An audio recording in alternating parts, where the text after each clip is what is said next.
Brody is another guy that I met a few times, but never worked in the same place. So I didn't get to know him well. I know that he was very good friends with Bobby Fulton of the Fantastics, who's a good friend of mine. I know several people he was friends with, that were friends of mine. And, I read the book, which was fascinating.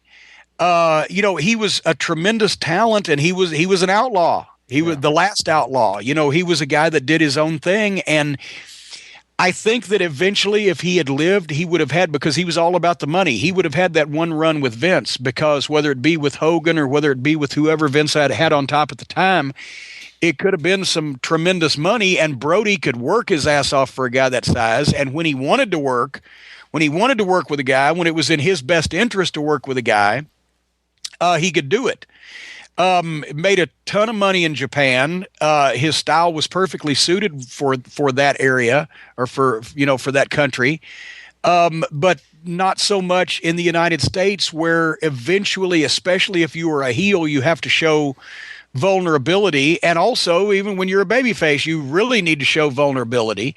And I think it's almost at some points that he drew money. He could get over and draw money instantly, but he could also get old quick, because when you always know the guy's not going to lose, when you always know the guy is impossible to stop, when you always know, it's the Road Warrior syndrome. After a while, even the Road Warriors stopped drawing, because people were like, well, fuck, we pretty much established it.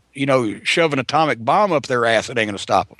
Right. But, an amazing talent, and a guy who did his own thing in a business where they don't like you to do your own thing. I always think, what if he had that, whatever happened in Puerto Rico, if he wasn't murdered, if he had, gone on and continued to work, like you said, whether it would be for Vince, he would have only been about 50 when the Monday Night Wars started, 49, 50. And I would imagine they were gobbling up talent on both sides. And the guy, again, by WCW standards, was probably just right in his prime there. I mean, Flair was, in his late 40s at that point. Yeah. I would imagine he would have been a factor, even at the lower level, be it an ECW, where, Terry Funk found a new lease on life and was doing the hardcore shit.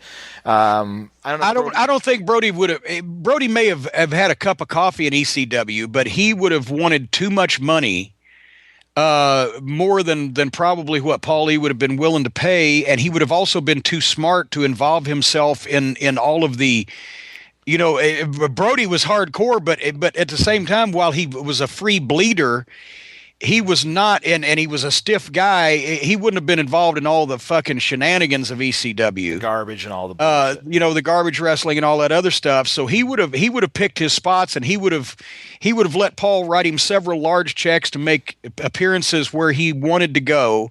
But his thing would have been, I don't even know, it would have either been the guaranteed money from Atlanta, even though he knew there was no hope of WCW's business taking off in the early 90s, or he would have gone straight to Vince and made a deal and said, look, this is my run, and then I'm going to be home in Texas with the family. Right. Yeah, because he was too smart. He was too smart to do anything else but get a lot of money for very little work. Maybe his career would have been primarily Japan by the the early 90s, and stayed just doing that. I mean, that seemed to be where it was going. Between the stuff when it went bad in Puerto Rico, I mean, he was basically spending his time, I think, between the two.